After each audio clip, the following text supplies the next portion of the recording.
Madame l'ambassadeur d'Irlande, Madame et Monsieur les ambassadeurs de France en Irlande, Monsieur le premier adjoint à la maire du 5e arrondissement, chers amis, soyez les bienvenus au Centre culturel irlandais. Quelle émotion de voir notre salle comble et pas moins de 4 ambassadeurs parmi nous ce soir pour l'hommage que le Centre culturel irlandais rend à l'écrivain et l'académicien Michel Déon.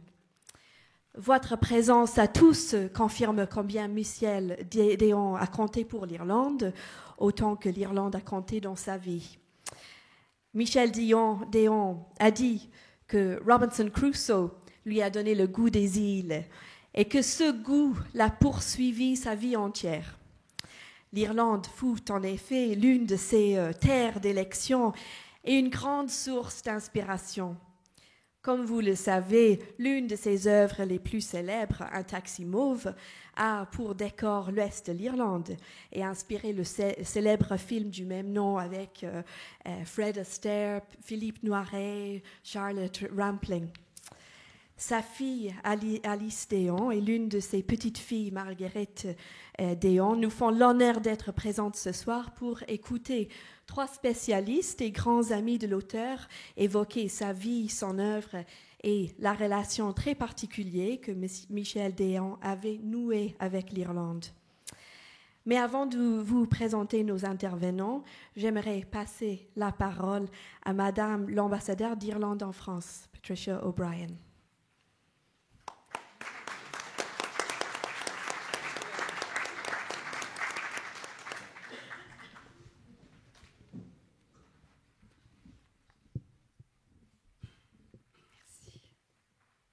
Madame Déon, Madame la directrice du Centre culturel, Vos Excellences les ambassadeurs, Mesdames et Messieurs, quel plaisir pour moi de vous accueillir ici dans ce Centre de la culture irlandaise à Paris. Un grand merci à Nora, comme toujours, pour l'organisation de cet événement, ainsi qu'à Cliona, Jane et Pierre, qui ont bien voulu partager avec nous leur savoir. La France et l'Irlande ont en commun une culture particulièrement riche que l'ambassade et le Centre culturel essayent de soutenir en coopération avec l'ambassade de France à Dublin et l'Alliance française. Des écrivains irlandais ont souvent, eux, des liens privilégiés avec la France. Je pense par exemple à Joyce et Beckett et Wilde, et aussi à Colm Tóibín, qui s'est exprimé ici récemment. Quant aux écrivains français, eux aussi ont trouvé des sources d'inspiration en Irlande. Mais Michel Déon en est un exemple tout à fait unique. Michel et Chantal sont devenus aussi irlandais que français. Le décès de Michel en décembre dernier a été une tragédie pour sa famille et ses amis. Et je sais que beaucoup de ses amis sont parmi nous ce soir. On pourrait oublier facilement que les grands noms de la littérature sont avant tout des êtres humains. Michel Déon nous a enseigné à chercher l'humanité. Dans Cavalier passe ton chemin, par exemple, il a à l'esprit un public français lorsqu'il écrit au sujet de l'humanité des Irlandais. L'image qu'il a de nous est une nation d'individus, un tout composé de plusieurs parties uniques. Une leçon pour nous, les diplomates, dans les pays dans lesquels nous servons, les voir comme un agglomérat des individus. C'est ainsi que nous acquérons une meilleure compréhension de notre pays d'accueil. L'artiste, comme toujours, éclaire le chemin de la compréhension. Michel Déon a éclairé de façon brillante le chemin entre la France et l'Irlande. Et ce soir, nous le remercions pour sa contribution. Merci beaucoup à tous.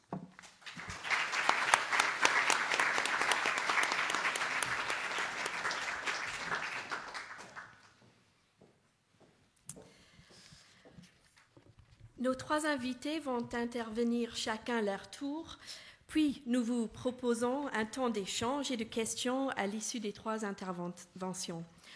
Nous vous invitons chaleureusement à partager vos commentaires ou vos témoignages à cette occasion, aussi bien en français qu'en anglais.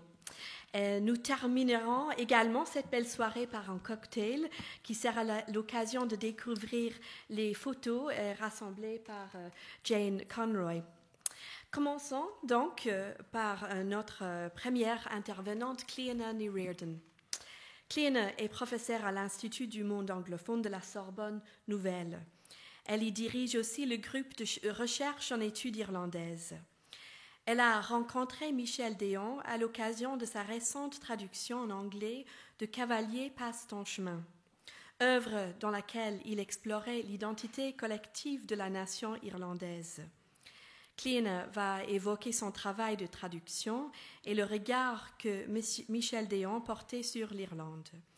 Donc merci de bien veiller à éteindre vos téléphones portables et je laisse la parole à Cliona Ní Riordan.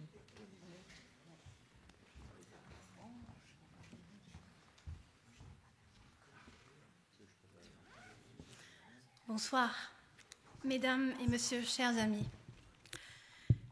Tout Irlandais vivant en France se doit de connaître l'œuvre de Michel Déon, car les références à ses romans, non seulement un taxi mauve, mais également les poneys sauvages, égrènent les conversations que nous pouvons avoir avec nos interlocuteurs français. Sa vision romantique du pays a profondément influencé la représentation de l'Irlande dans le monde francophone. Car les romans de Michel Déon donnent à voir le paysage du Connemara, marqué par les tourbières, parsemé d'innombrables lacs. Un lieu où la flore et la faune abondantes est parfaitement adaptée à la marche à pied ou à la chasse, et où l'on peut se restaurer en fin de journée en compagnie de gens accueillants, toujours prêts à discuter et à bavarder, voire à se disputer autour d'un bon verre de whisky. Je précise whisky avec un E. Cependant, ce soir, je souhaite vous parler d'un autre ouvrage, Cavalier passe ton chemin, ouvrage que j'ai eu l'immense honneur de traduire et qui fut publié au début de cette année. Cette traduction, me semble-t-il, sert d'un point ultime, comme indique l'étymologie du mot traduire, translittérer, ce qu'on porte de l'autre côté. Donc un pont ultime entre le plus irlandais des écrivains français et le pays où il a passé tant d'années. Un pays quand même où il s'est dit qu'il n'avait jamais oublié qu'il était, et je le cite, un Français de France, comme il a souligné lui-même dans la préface à la traduction. Contrairement aux deux romans que j'ai cités plus haut, romans qui ont été publiés au début des années 1970 et qui ont été couronnés par le prix Interallié et par le Grand Prix de l'Académie française, Cavalier passe ton chemin est un livre que l'on pourrait dire plus prosaïque et peut-être aussi plus discret, qui parle d'un pays réel, du village de Tina où Michel Déon a vécu, des personnes qu'il a côtoyées, des personnalités qu'il a rencontrées. Livre qu'on pourrait dire prosaïque aussi, parce que ce n'est pas un roman, c'est un livre de non-fiction.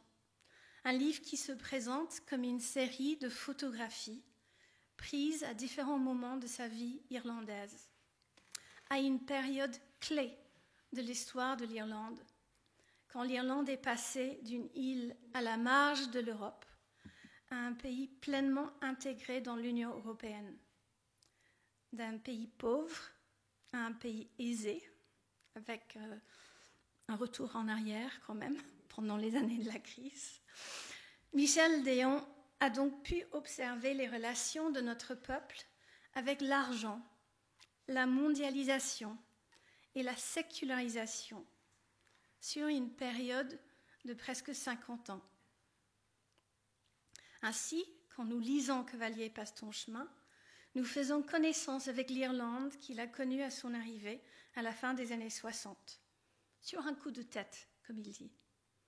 Il décrit le logement pittoresque de ses débuts, le médecin bienveillant qu'il a soigné, les maladies infantiles attrapées par ses enfants Alice et Alexandre. Il dit que c'est la seule raison qu'il les a envoyés à l'école du coin. Des scènes joyeuses, décrites avec beaucoup de malice. À ces souvenirs personnels s'ajoutent des commentaires acerbes sur la transformation physique du paysage et du peuple. Affligé dans un cas par un urbanisme anarchique du bungalow blight et dans l'autre par une épidémie d'obésité naissante qu'il a su déceler longtemps avant les journaux nationaux ne s'y intéressent avec horreur. Michel Déon fait aussi état des scandales qui ont secoué le pays à travers l'image du père Brandon Smith et de son horrible suicide. Mais il offre... Sean Fortune. Mais il offre comme contrepoids l'histoire du prêtre de sa localité, homme bon, intelligent et loyal, qui aimait échanger avec l'académicien chez lui, à Tina. Le livre évoque aussi des figures majeures de la littérature irlandaise, avec lesquelles il s'est lié d'amitié. Comme l'écrivain John McGahern, il décrit un déjeuner mémorable à Mournes the Weir. Ou encore les rencontres multiples et l'amitié forte qu'il a liée à Ulick O'Connor. Michel Déon, dans Cavalier passe ton chemin, a donc renoué avec une tradition d'écrivains voyageurs qui ont décrit leur séjour dans la verte île d'Erin. Des écrivains célèbres comme l'allemand Heinrich Boll, dont l'Irische Tagebuch, écrit pour un lectorat allemand, note la générosité d'un monde qui n'est pas affecté par la modernité. Et ce livre a été écrit dans les années 1950. Mais on le voit encore dans les comptes rendus de personnes plus anonymes qui figurent dans le livre édité par Grace Neville, As Others Saw Us. Il faut dire, là, je fais état de mon corkness ou mon corkitude, puisque c'est As Others Saw Us, Cork Through European Eyes. Mais ce que ces comptes rendus plus anonymes et le livre de Boll ont en commun avec l'ouvrage de Michel Déon, c'est la notion du destinataire. Tous sont écrits pour un peuple autre que le peuple irlandais.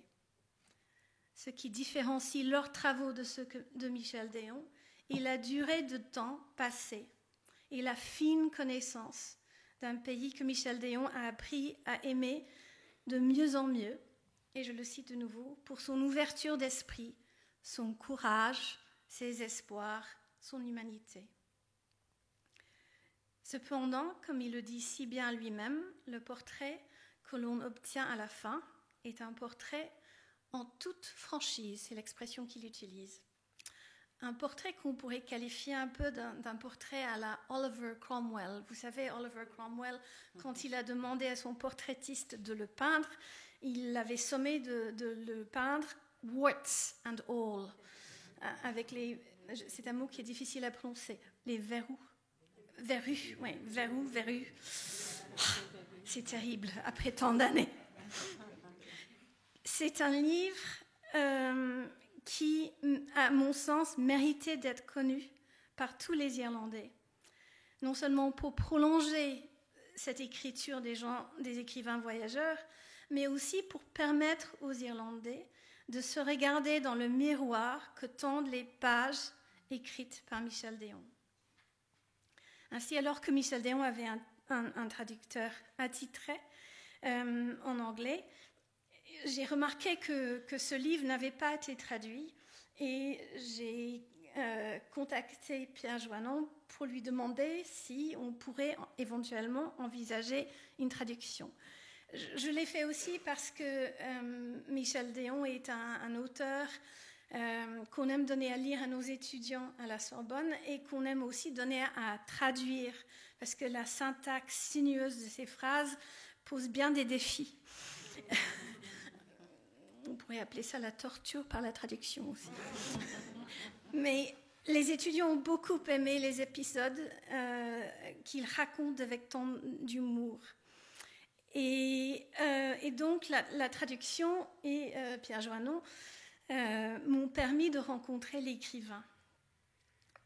Et il faut dire que c'est un privilège, mais aussi une charge, de faire connaissance avec l'auteur que l'on traduit.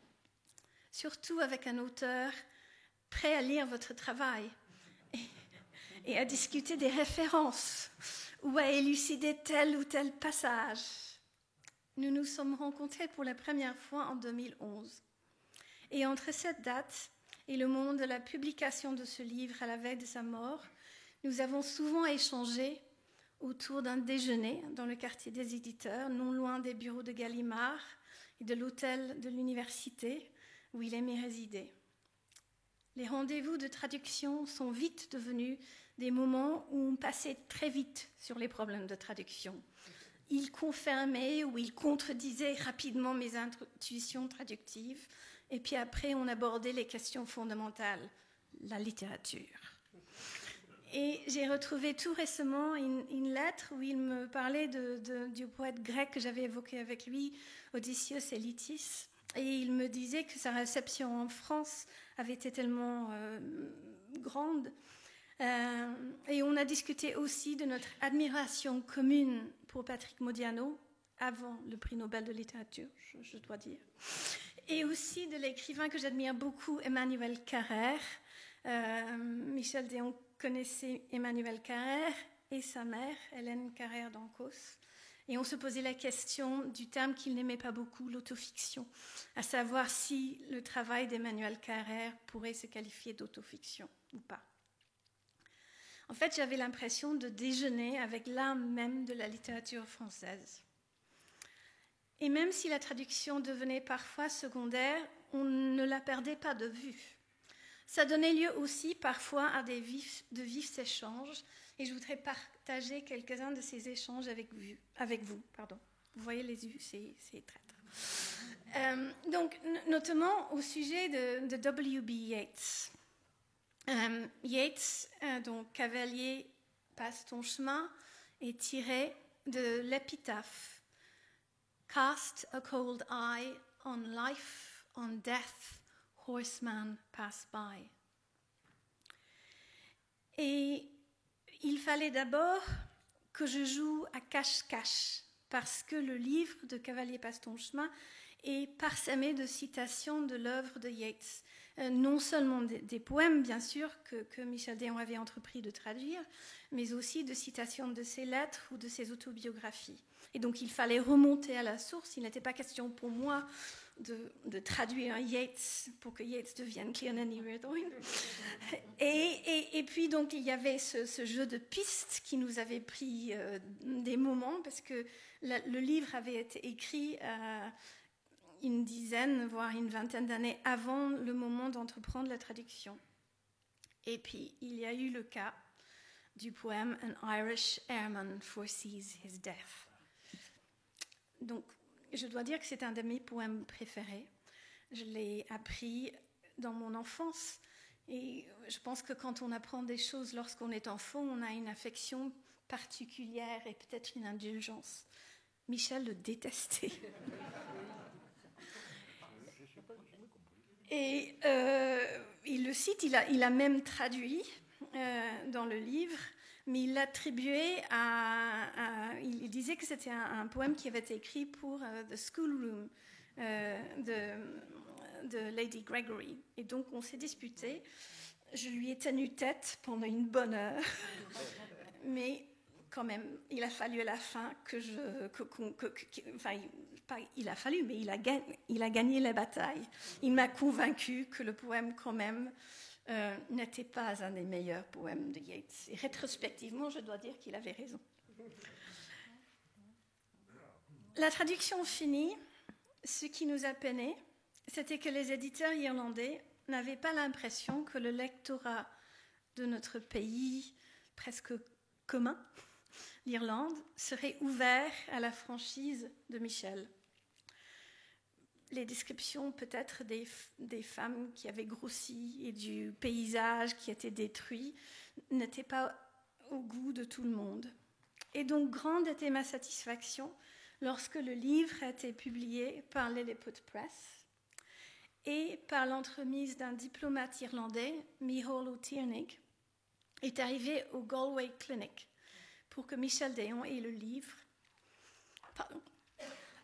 entre ses mains avant sa mort. Pardon, excusez-moi. Donc la fin de l'histoire de ce livre, prosaïque, est presque aussi romanesque qu'un épisode du Taxi Mauve. Il faut imaginer une balade hivernale en train à travers le pays, avec à la clé un diplomate qui cavalait vers l'ouest, à la manière de la fin de la nouvelle de Dead dans Les gens de Dublin. Une belle histoire que j'ai eu le plaisir de partager avec vous ce soir. Pardon.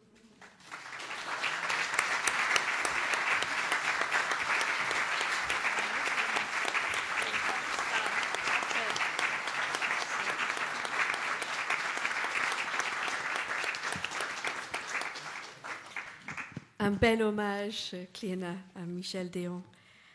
À présent, je vous remercie d'accueillir Jane Conroy, qui est maître de conférence de français à l'Université de Galway et membre de la Royal Irish Academy.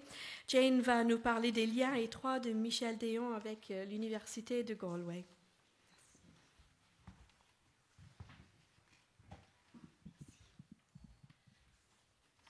Alors, je vais déborder un peu mon sujet pour émettre quelques idées à moi sur la place que Michel Déon doit prendre dans le panthéon européen. Mais, enfin, je parlerai tout d'abord de façon très personnelle de l'arrivée de Michel Déon et de sa famille dans l'ouest de l'Irlande, pour dire comment l'image que nous nous faisions de lui au départ s'est modifiée au cours des 4 décennies et plus qu'il a passé parmi nous. Et j'insiste sur son choix de l'ouest de l'Irlande, non pas par chauvinisme, mais parce que c'est un choix insolite. Car depuis Wittgenstein, qui avait fait un séjour bref dans le nord du Connemara, et Heinrich Böll, que Cliona a mentionné, visiteur fréquent à l'île d'Achill, dans le Mayo, nous n'avions guère vu d'écrivains majeurs européens s'installer dans notre région. Nous avions bien notre panthéon d'auteurs autochtones, gaélophones, anglophones, de souche irlandaise ou anglo-irlandaise. Nous avions notre Liam O'Flaherty, Pádraig O'Conor, Giron, Yeats, Lady Gregory, Richard Murphy et j'en passe, qui habitaient dans nos parages. Mais les écrivains et cinéastes non irlandais, britanniques et américains pour la plupart, avaient tendance à considérer le West Cork, le Wicklow et Dublin comme des refuges plus sûrs, moins éloignés de la vie culturelle de la capitale. Donc, plus tard, au milieu des années 80, nous avons vu arriver aussi Bernard Clavel, qui a passé quelques années près de chez nous, et puis aussi Nicolas Bouvier, qui passait, comme on le sait, en éclair aux îles d'Aran. Et puis aussi, nous avons plus récemment la présence fugace de Michel Houellebecq, que personne ne voit. Donc, eh bien, en amont de cela, et Cliona l'a évoqué, il y a eu tous ces visiteurs, j'en ai recensé 43 entre 1650 et 1850, tous ces visiteurs français ou francophones qui nous ont laissé un récit de l'Irlande, et c'est beaucoup. Et puis après, c'est l'heure du tourisme de masse et les récits foisonnent, mais ne sont pas toujours intéressants. Mais il faut insister sur ce fait. Aucun de ces visiteurs ne s'est mêlé à la vie de la région, de l'île d'Irlande, comme l'ont fait Michel Déon et sa famille. Aucun d'eux ne s'est vraiment enraciné. Avant les Déon, le record à battre était le séjour de 3 ans de Charles-Étienne Coquebert de Montbray, vers la fin du XVIIIe siècle, et qui a essayé d'exercer des fonctions de consul à Dublin pendant 3 ans, sous le Directoire, sous Louis XVI, ensuite sous le Directoire. Mais ce n'est pas seulement son choix de région qui met Michel Déon dans une catégorie à part, mais aussi sa façon conviviale d'être parmi nous, de se mêler à la vie de tout le monde, et Clion a merveilleusement bien évoqué les contacts qu'il a pu avoir avec les gens de la région et bien sûr avec les gens d'autres régions. Mais en fait, c'est l'idée de rester quand même 40 ans, d'être arrivé peut-être en n'ayant pas tout à fait l'intention de rester aussi longtemps, et puis d'être resté. Et c'est pour cela que ces témoignages concernant l'Irlande nous sont particulièrement précieux. Alors, pourquoi est-il venu? Enfin, il s'en exprime, il s'en est expliqué dans Cavalier passe ton chemin, et il dira plus tard que c'était par caprice, on a whim, et par curiosité, et aussi pour faire honneur à cette goutte de sang irlandais qu'il avait hérité de sa mère, et sous prétexte de laquelle elle l'amenait tout jeune au théâtre voir les pièces de Wilde, Shaw, Casey et Synge. Et s'il est resté longtemps parmi nous, c'est aussi, je pense, parce que lui-même non-conformiste, rebelle, il a trouvé en Irlande un lieu suffisamment individualiste et excentrique au sens propre du mot, et qu'il a admiré le non-conformisme de certains de nos écrivains. Il a dit en 1993 « La littérature du XXe siècle aura eu l'Irlande pour noyau dur, Wilde, Yeats, Synge, O'Flaherty, Beckett. » Il ajoute « Parcourir le musée des écrivains irlandais, Parnell Square à Dublin, c'est entrer un moment dans une ronde d'insoumis. » Et cette insoumission lui plaisait visiblement. Donc l'Irlande lui a fourni à Tina, comme il l'a dit, ce havre de paix et d'indépendance d'esprit qu'il lui fallait, à lui et à sa famille. Mais elle l'a rapproché aussi de ces auteurs insoumis auxquels il n'a cessé de réfléchir. Bon, alors je passe à nos rapports avec la famille Déon. La famille Déon était à peine installée près de Galway que nous l'avions déjà appris à l'université. Les nouvelles de ce genre circulent assez vite en Irlande, et nos premiers contacts avec Michel et sa famille remontent à la fin des années 70, lors de rencontres organisées par l'ambassade et l'Alliance française. Michel n'était pas encore académicien, mais je me souviens d'avoir été très intimidée par sa célébrité. Je n'étais pas la seule. Mais avec son humour et son affection pour l'Irlande et pour ses écrivains et son peuple, et l'intérêt qu'il portait à l'éducation et à nos étudiants, il a su très vite nous rassurer. Et je dirais entre parenthèses que ce n'a pas été le cas de tous les grands écrivains que nous avons accueillis, et je nommerai personne.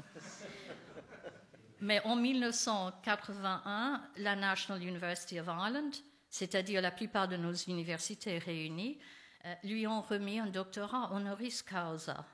C'est aussi vers cette époque que ses liens avec l'université à Galway se sont resserrés, si bien qu'il a commencé à nous rendre visite assez fréquemment.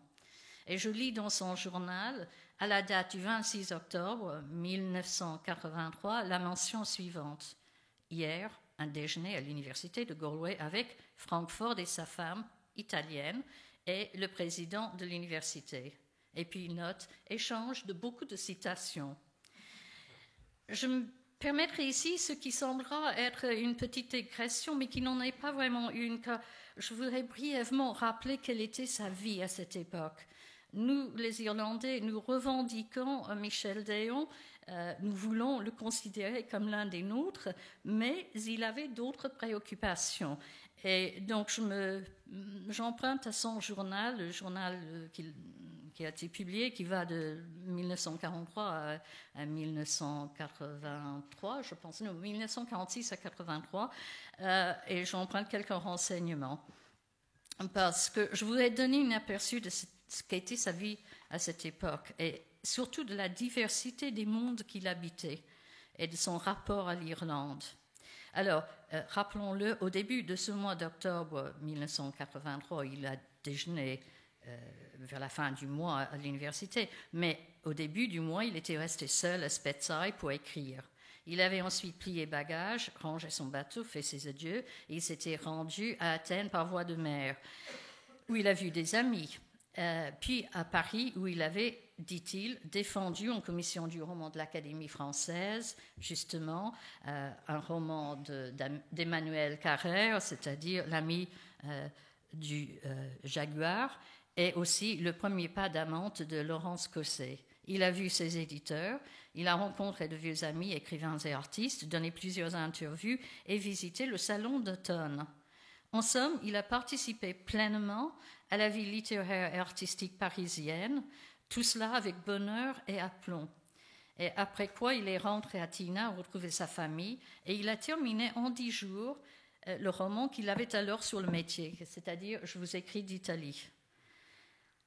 Alors, après, le lendemain de son déjeuner à l'université de Galway, il était déjà de retour à Paris, où il a repris ses activités habituelles d'académicien et d'auteur très en vue.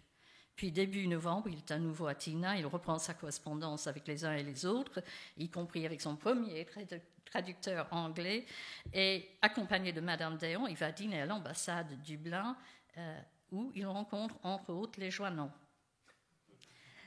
Si je raconte cela, c'est pour souligner l'interpénétration de ces divers mondes et ce que Michel Déon a pu nous apporter dans l'ouest du pays. Il me fait souvent penser à James Joyce, dont on disait qu'il portait toujours Dublin dans sa tête, partout où il allait.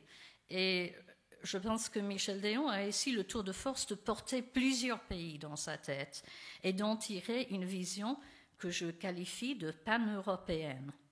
L'Irlande a certainement joué un rôle important dans la formation de cette vision. Et je dirais quand même que si en France, on a vu en lui quelqu'un qui comprenait l'Irlande et pouvait s'en faire l'interprète, et c'est à juste titre qu'on lui a attribué ce rôle, pour nous en Irlande, il représentait tout ça, bien entendu, mais aussi il incarnait le monde des lettres françaises. Ce fut une énorme chance pour notre département de langue et de littérature française d'avoir Michel Déon dans les parages, comme on dit. Alors, c'était d'ailleurs le meilleur représentant que la France littéraire aurait pu se choisir pour se représenter en Irlande. Ce qu'il faut aussi souligner, c'est le plaisir que Michel prenait à habiter ces mondes parallèles. Ce n'était pas quelqu'un qui voulait fuir le monde pour vivre reclus dans un coin perdu de la campagne irlandaise et qui ne côtoyait éditeurs, écrivains et académiciens qu'à contre-cœur.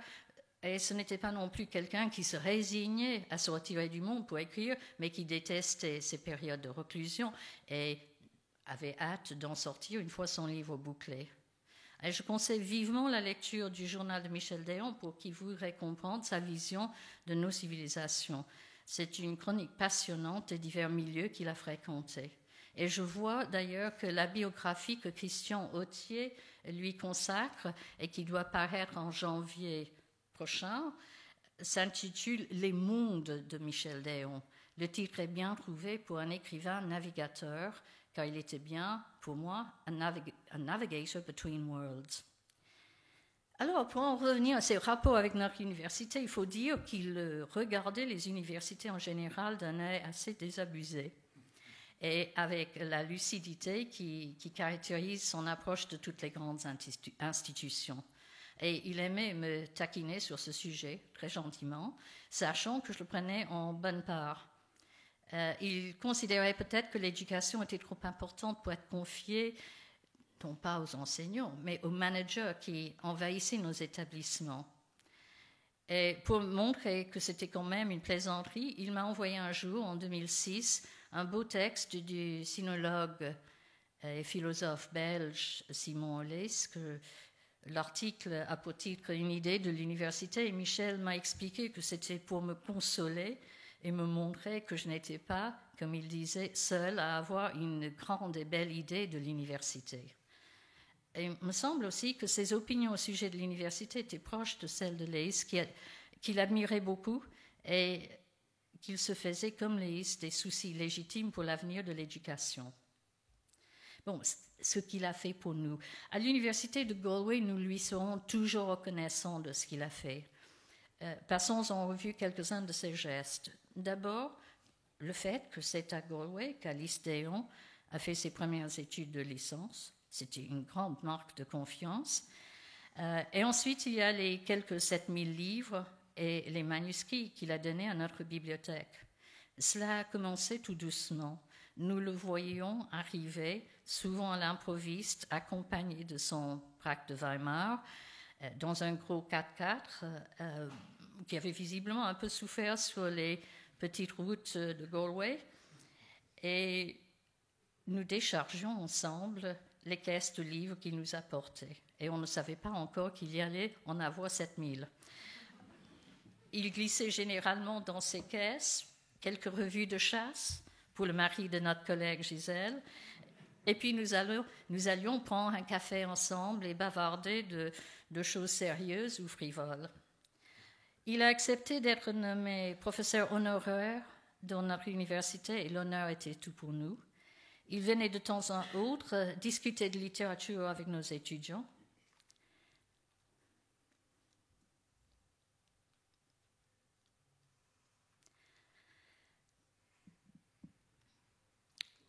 Il leur parlait.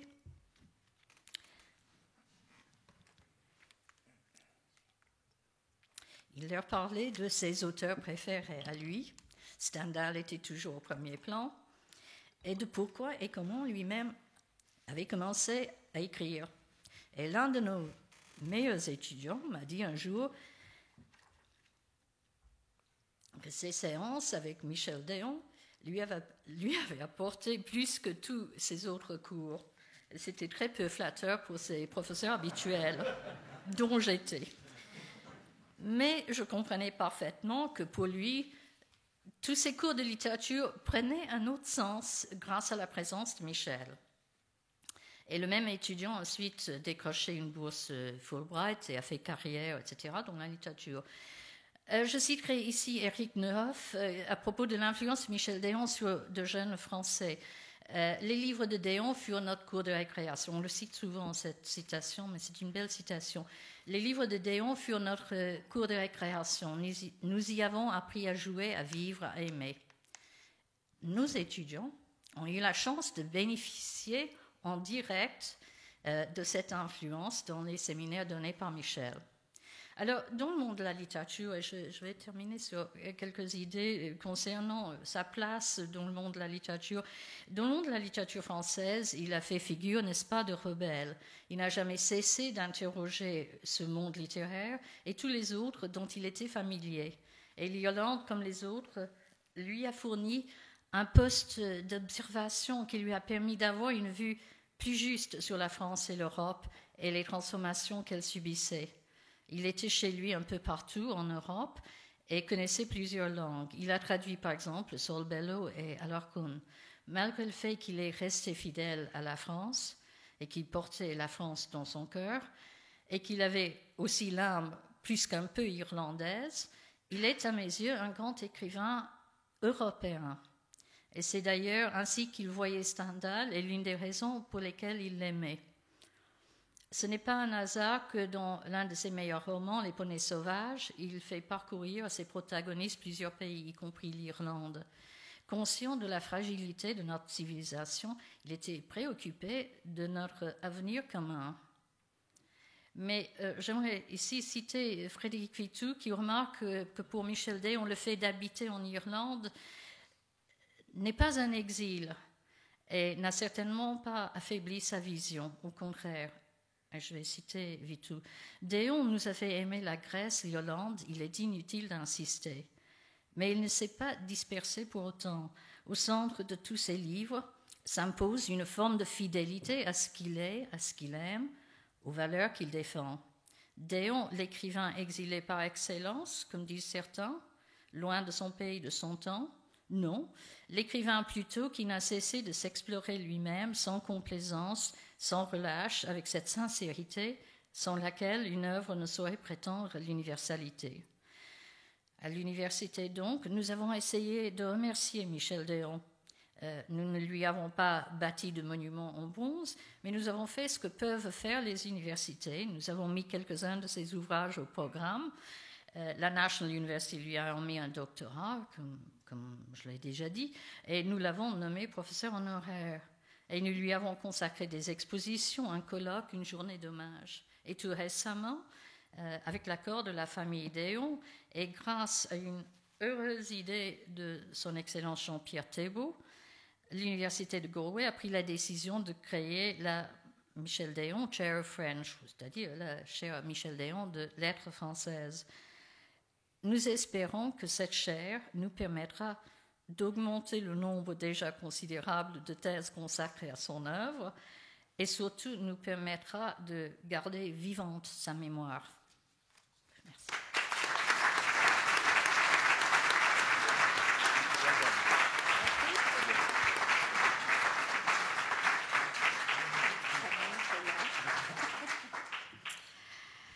Merci Jane de votre intervention et accueillons maintenant notre troisième intervenant, Pierre Joannon.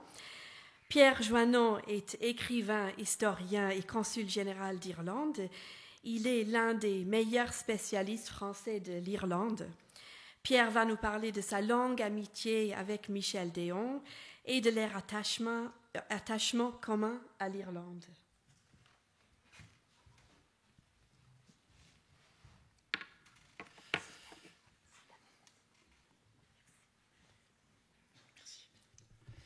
Excellences, Mesdames, Mesdemoiselles, Messieurs, chers amis de Michel Déon, si nombreux ce soir au Centre culturel irlandais, l'avantage de parler en dernier, c'est que tout a été dit et que pratiquement, on pourrait dire bonsoir, au revoir, tout se passe bien. Néanmoins, je vais me permettre d'ajouter quelques mots en essayant de ne pas trop répéter ce qui a été dit par nos deux remarquables intervenants. En 1978, sur la poignée de son épée d'académicien, Michel Déon avait demandé que fussent représentés les symboles incarnant les trois pays auxquels il avait été lié par toutes les fibres de son être. La fleur de lys pour la France, la chouette d'Athéna pour la Grèce et le shamrock irlandais pour la Vertérine. La France ne cessa jamais d'occuper son cœur et son esprit. Le nomade sédentaire, ainsi que l'avait surnommé Paul Morand, ne se considéra jamais, ni en Italie, ni au Portugal, ni en Grèce, ni en Irlande, comme un exilé, mais comme un écrivain français résidant à l'étranger. Et l'Académie française fut sans conteste le cordon ombilical qui le rattacha à la mère patrie de 1978 jusqu'à sa mort en 2016.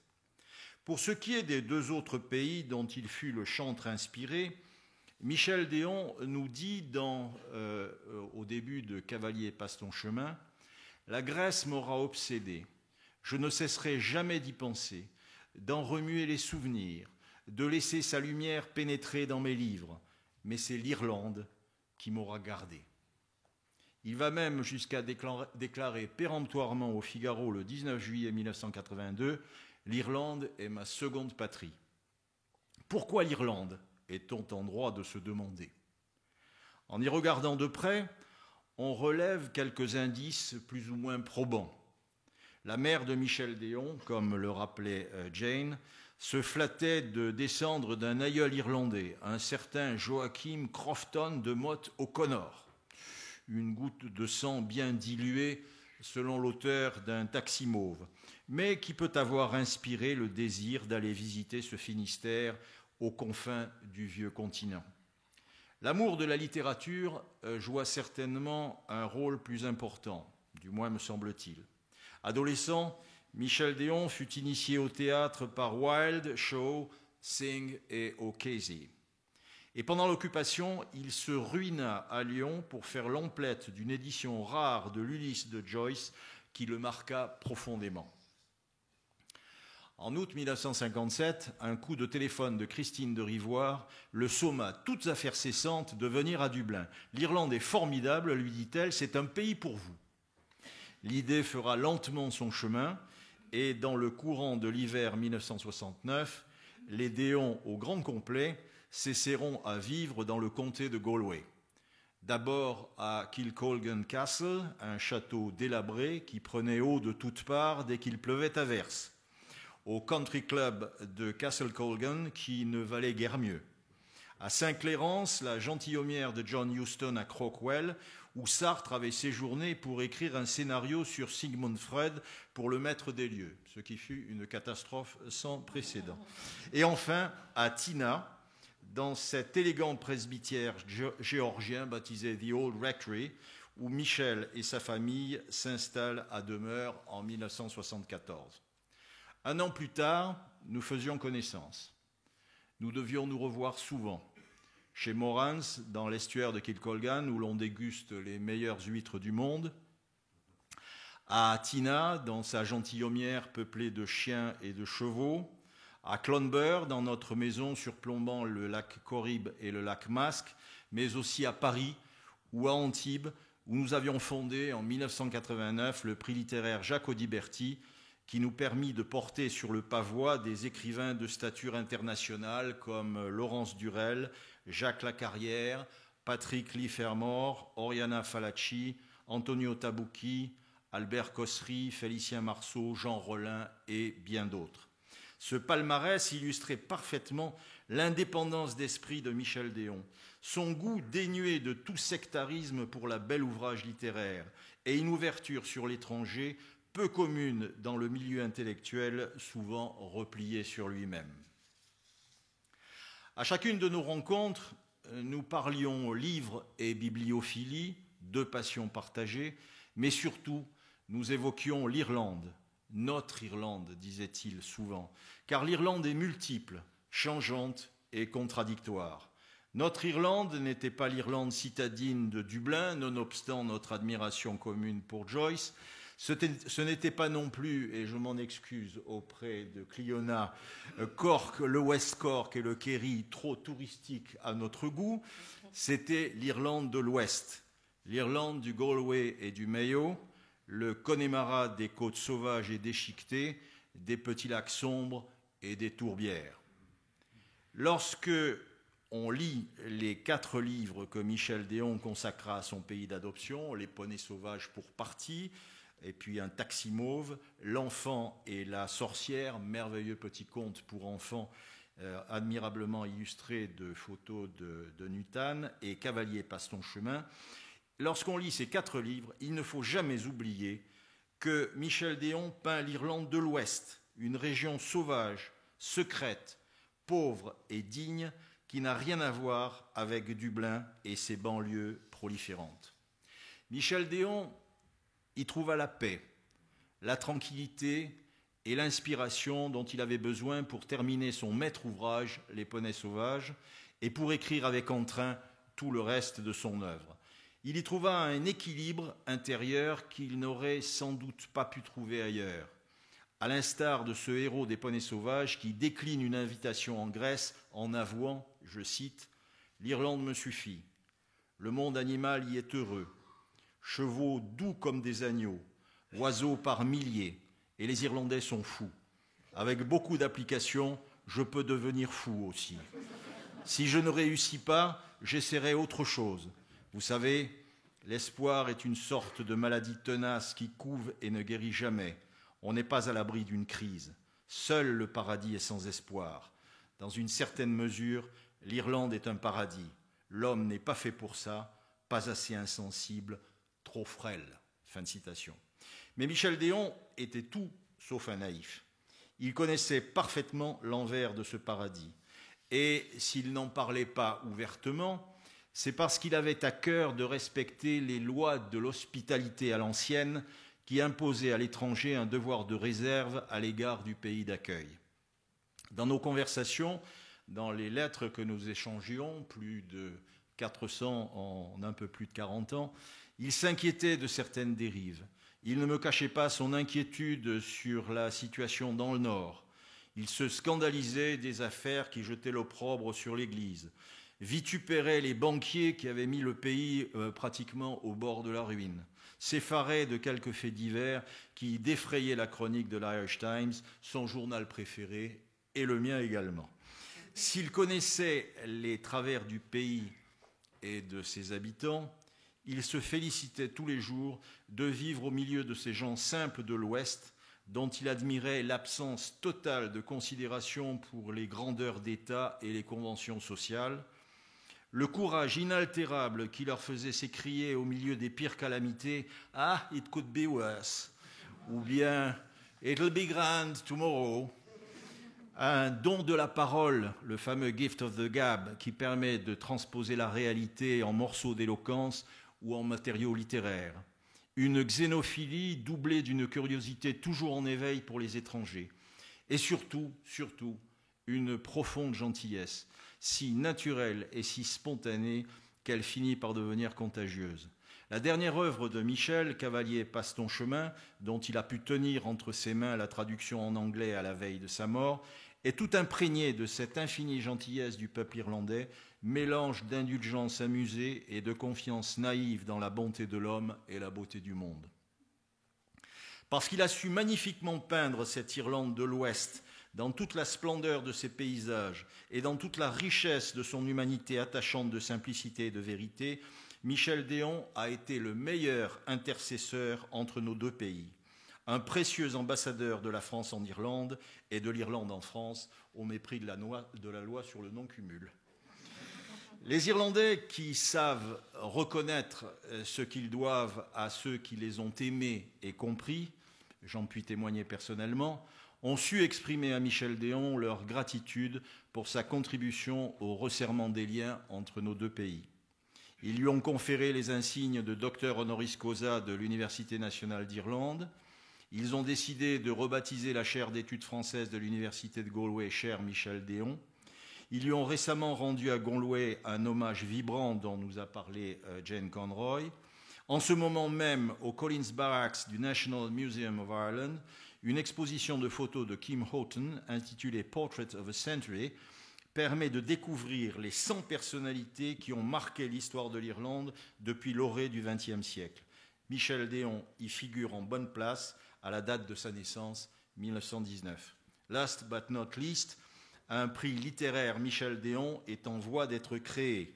Il sera remis en alternance à Paris et à Dublin et témoignera de la vigueur de l'amitié franco-irlandaise.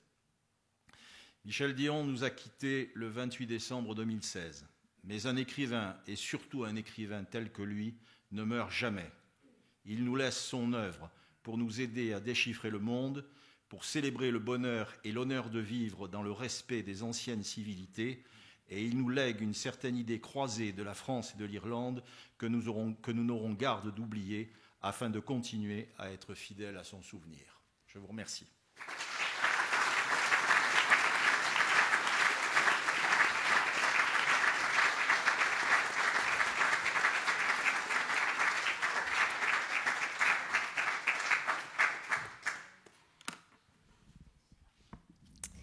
Merci à nos trois invités pour leurs témoignages passionnants. Et profitons maintenant d'un temps d'échange pour leur poser des questions ou évoquer le souvenir de Michel Déon. Je connais le nom de Michel Déon depuis mon enfance. En fait, un ami de mon père a travaillé sur le film Un taxi mauve. Et nous a raconté avec plaisir sa visite avec Fred Astaire et Catherine Deneuve. Donc il a Non, en fait, non, c'était Catherine Deneuve qui a apparemment visité le tournage. Et voilà, donc il racontait toujours avec plaisir cette expérience de faire visiter le Connemara avec ces deux personnages voilà, très célèbres. Et donc, cette expérience lui a beaucoup marqué. Et c'est magnifique de voir aussi que l'université le plus proche de là où il s'est installé, que sa présence lui a aussi beaucoup marqué l'université et le département français. C'est magnifique.